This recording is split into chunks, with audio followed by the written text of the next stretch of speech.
साथियों नमस्कार, स्वागत है आपका इम्पैक्ट क्लासेस में। आज हम लोग 50 इंपॉर्टेंट क्वेश्चन के जो सेट प्रैक्टिस की सीरीज चल रही है उसमें 26 सेट को कवर करेंगे। इससे पहले जो हम लोगों ने 25 सेट प्रैक्टिस को कवर कर लिया है। अगर आप नहीं देखे हैं तो उसका लिंक आपको डिस्क्रिप्शन बॉक्स में मिल जाएगा या फिर आप लोग प्लेलिस्ट से जाके उसको देख सकते हैं। और ये जो सेट प्रैक्टिस की सीरीज है वो बीएसएससी इंटर स्तरीय और साथ ही साथ यूपी पुलिस एएसआई और एसआई दोनों के लिए बहुत ही इंपॉर्टेंट सीरीज है।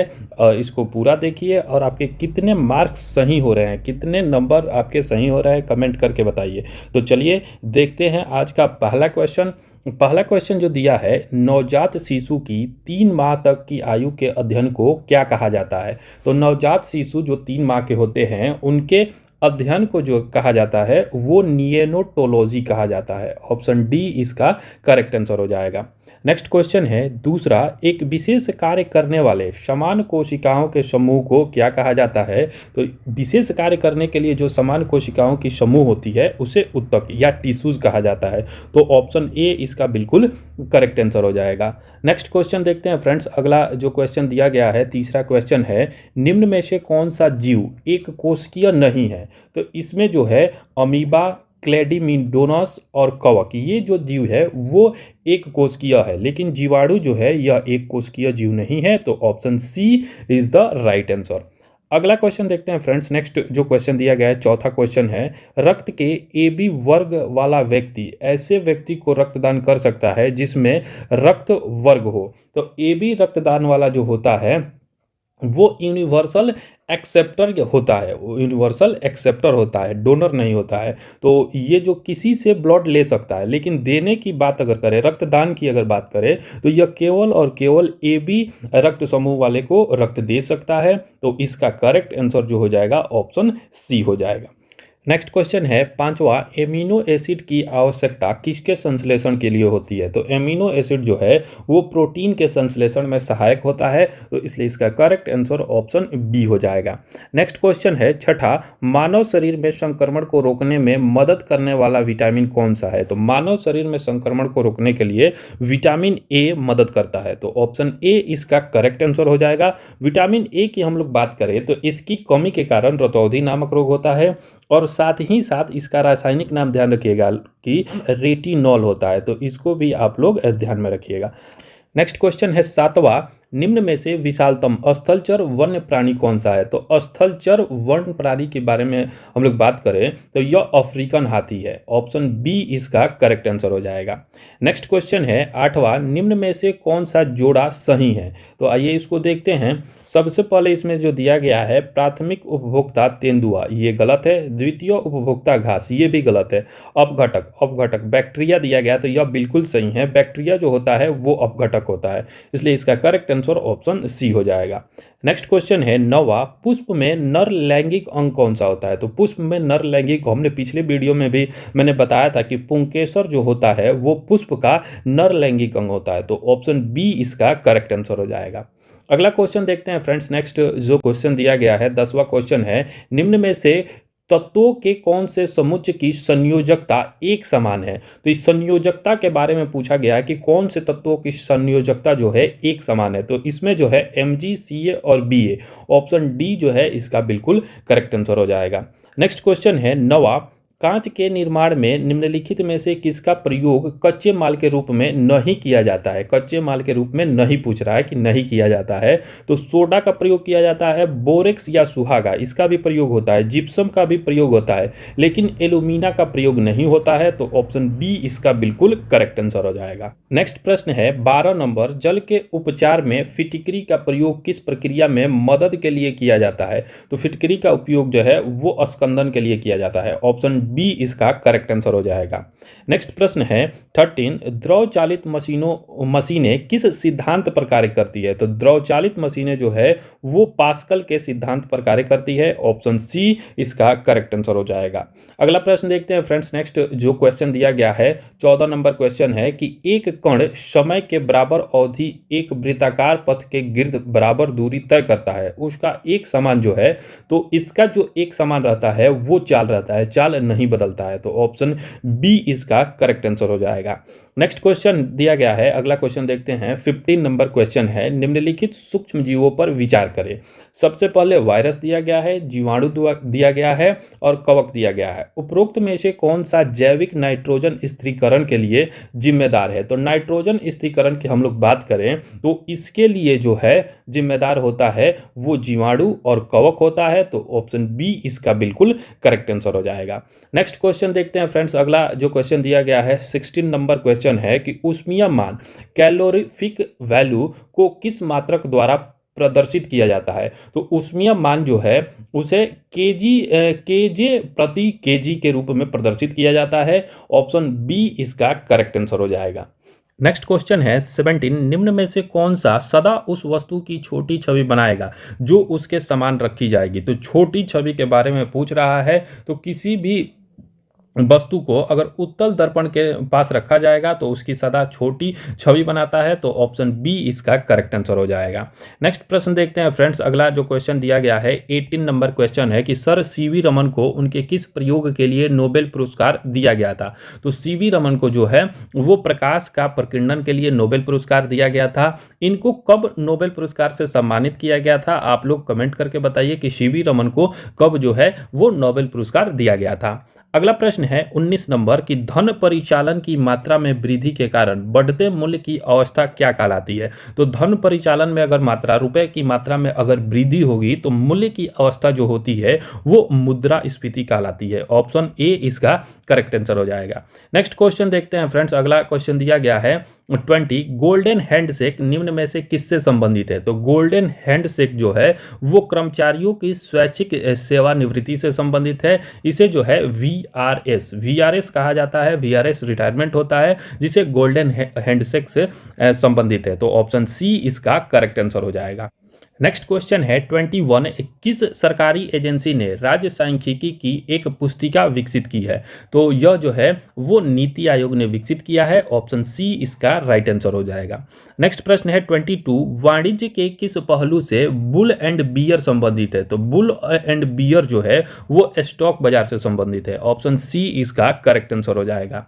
अगला क्वेश्चन देखते हैं फ्रेंड्स। नेक्स्ट जो क्वेश्चन दिया गया है 23, भारतीय अर्थव्यवस्था में कोर सेक्टर के अंतर्गत कौन कौन आते हैं? तो कोर सेक्टर की हम लोग बात करें तो कोयला, सीमेंट, पेट्रोलियम और स्टील चारों जो है वो कोर सेक्टर के अंतर्गत आते हैं। तो ऑप्शन डी इसका बिल्कुल करेक्ट आंसर हो जाएगा। नेक्स्ट क्वेश्चन है 24, तेलुगु कृत अमुक्त माल्यद के लेखक कौन है? इंपॉर्टेंट क्वेश्चन है, ध्यान रखिएगा। अमुक्त माल्यद के लेखक जो है वो कृष्णदेव राय है। ऑप्शन बी इसका करेक्ट आंसर हो जाएगा। कृष्णदेव राय जो है वो विजयनगर साम्राज्य से संबंधित है। तो इसको भी आप लोग ध्यान रखिएगा कि यह विजयनगर साम्राज्य से संबंधित है और इन्हीं की कृति है अमुक्त माल्यद। तो ऑप्शन बी इसका करेक्ट आंसर हो जाएगा। अगला क्वेश्चन देखते हैं फ्रेंड्स। नेक्स्ट जो क्वेश्चन दिया गया है 25, निम्न में से किस मुगल सम्राटों ने स्वयं अपनी आत्मकथा लिखी है? तो मुगल सम्राटों की हम लोग बात करें तो उसमें जो है अपनी आत्मकथा बाबर और जहांगीर के द्वारा लिखा गया है। तो ऑप्शन बी इसका बिल्कुल करेक्ट आंसर हो जाएगा। नेक्स्ट प्रश्न देखते हैं 26, निम्न में से कौन सा भारत आने वाला पहला अंग्रेजी जहाज था? अंग्रेजी जहाज के बारे में पूछा गया है। तो भारत आने वाला पहला अंग्रेजी जहाज रेड ड्रैगन था। ऑप्शन सी इसका बिल्कुल करेक्ट आंसर हो जाएगा। नेक्स्ट क्वेश्चन देखते हैं फ्रेंड्स। अगला जो क्वेश्चन दिया गया है 27, राजा रणजीत सिंह को राजा की उपाधि किसने दी थी? तो राजा रणजीत सिंह को राजा की उपाधि जो है वो दिया गया था जमान शाह के द्वारा। ऑप्शन सी इसका करेक्ट आंसर हो जाएगा। वहीं राजा राम मोहन राय के बारे में हम लोग बात करें तो उनको जो है राजा की उपाधि किसने दिया था? आप लोग कमेंट करके बताइए कि राजा राम मोहन राय को राजा की उपाधि किसने दिया था। अगले प्रश्न पर आते हैं। प्रश्न संख्या है 28, ब्रिटिशों ने पंजाब को निम्न में से किस वर्ष अपने साम्राज्य में मिलाया था? तो ब्रिटिशों ने जो है पंजाब को 1856 यानी 1857 की क्रांति से एक साल पहले 1856 में अपने साम्राज्य में मिला लिया। तो ऑप्शन डी इसका करेक्ट आंसर हो जाएगा। अगला प्रश्न है 29, भारत में अस्थायी स्वशासन का जनक किसे कहा जाता है? तो अस्थायी स्वशासन का जनक जो है उसे लॉर्ड रिपन को कहा जाता है। ऑप्शन डी इसका करेक्ट आंसर हो जाएगा। नेक्स्ट क्वेश्चन देखते हैं फ्रेंड्स। अगला जो क्वेश्चन दिया गया है 30 नंबर क्वेश्चन है कि अहस्तक्षेप नीति का अर्थ है। तो अहस्तक्षेप नीति की हम लोग बात करें तो इसका अर्थ है कि कुछ प्रतिबंधों को हटा देना, कुछ प्रतिबंधों का हट जाना अहस्तक्षेप नीति कहलाता है। तो ऑप्शन सी इसका करेक्ट आंसर हो जाएगा। नेक्स्ट क्वेश्चन है 31, भारतीय संविधान के किस अनुच्छेद में विधि की सम्यक प्रक्रिया के सिद्धांतों को शामिल किया गया है? तो विधि की सम्यक प्रक्रिया, इसकी हम लोग बात करें तो यह जो है अनुच्छेद 21 में शामिल किया गया है। ऑप्शन सी इसका करेक्ट आंसर हो जाएगा। नेक्स्ट क्वेश्चन है 32, भारतीय संविधान के पंचवर्षीय योजनाओं को किस देश के संविधान से लिया गया है? इंपॉर्टेंट क्वेश्चन है, ध्यान रखिएगा कि पंचवर्षीय योजना जो है उसको जो है लिया गया है रूस के संविधान से। तो ऑप्शन डी इसका करेक्ट आंसर हो जाएगा। नेक्स्ट क्वेश्चन है 33, सर्वोच्च न्यायालय में न्यायाधीश नियुक्त होने के लिए व्यक्ति को कम से कम कितने वर्ष उच्च न्यायालय में एडवोकेट होना चाहिए? तो यह जो है कम से कम 10 वर्ष एडवोकेट यानी वकील के रूप में उच्च न्यायालय में होना चाहिए। तो ऑप्शन बी इसका बिल्कुल करेक्ट आंसर हो जाएगा। नेक्स्ट क्वेश्चन है 34, 73वें संविधान संशोधन के संदर्भ में निम्न कथनों पर विचार व्यक्त कीजिए।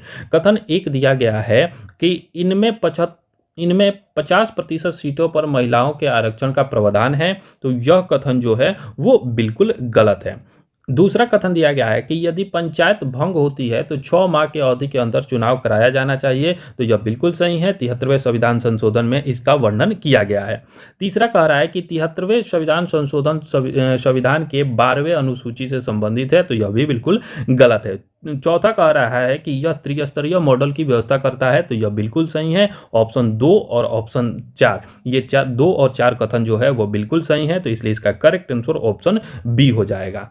नेक्स्ट क्वेश्चन है 35, भारत में चलित न्यायालय मोबाइल कोर्ट का सूत्रपात किसने किया था? तो मोबाइल कोर्ट का सूत्रपात जो है वो डॉक्टर APJ अब्दुल कलाम के द्वारा किया गया था। ऑप्शन सी इसका करेक्ट आंसर हो जाएगा। अगला क्वेश्चन देखते हैं फ्रेंड्स। नेक्स्ट क्वेश्चन दिया गया है 36, स्वतंत्रता का अर्थ है। तो स्वतंत्रता की हम लोग बात करें तो इसमें पहला दिया गया है बाहरी प्रतिबंधों का अभाव होना, बिल्कुल सही है। बाहरी किसी प्रतिबंधों का अभाव होना ये भी स्वतंत्रता का अर्थ होता है। और दूसरा जो दिया गया है ऐसी स्थितियों का होना जिसमें लोग अपनी प्रतिभा का विकास कर सके। तो ये भी बिल्कुल सही है, इसलिए इसका करेक्ट आंसर ऑप्शन सी हो जाएगा।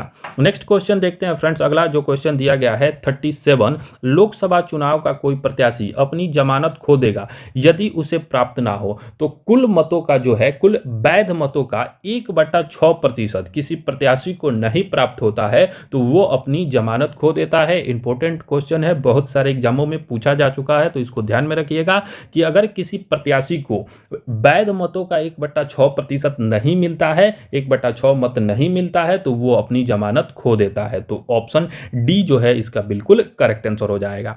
नेक्स्ट क्वेश्चन है 38, संविधान को एक पवित्र दस्तावेज किसने कहा है? तो संविधान को पवित्र दस्तावेज जो है वो कहा गया है BR अम्बेडकर के द्वारा। Option A is the right answer. अगला प्रश्न देखते हैं। नेक्स्ट जो क्वेश्चन दिया गया है 39, आर्थिक नियोजन भारतीय संविधान की किस सूची में वर्णित है? तो आर्थिक नियोजन जो है वो संघ सूची में वर्णित है, माफ कीजिएगा समवर्ती सूची में वर्णित है। आर्थिक नियोजन की हम लोग बात करें तो यह समवर्ती सूची में वर्णित है। ऑप्शन सी इसका करेक्ट आंसर हो जाएगा। नेक्स्ट क्वेश्चन है 40, भारतीय संविधान सभा में कुल कितनी महिला सदस्य थी? तो भारतीय संविधान सभा में महिला सदस्य कुल जो थी वो 15 थी। ऑप्शन सी इसका करेक्ट आंसर हो जाएगा। नेक्स्ट क्वेश्चन है 41, विश्व प्रसिद्ध द थ्री गॉर्ज डैम जो है वो किस देश में स्थित है? तो थ्री गॉर्ज डैम की हम लोग बात करें तो यह स्थित है चाइना में। ऑप्शन सी इसका करेक्ट आंसर हो जाएगा।